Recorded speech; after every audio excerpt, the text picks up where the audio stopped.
Evie!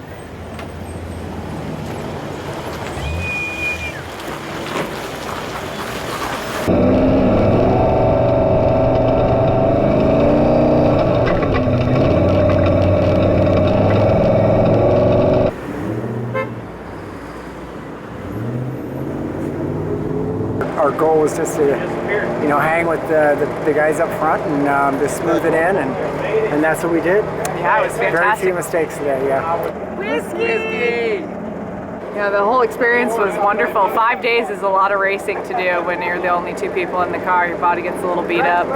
Mentally, you're ready for it to be over, but you cross that finish line and it's all worth it. Definitely.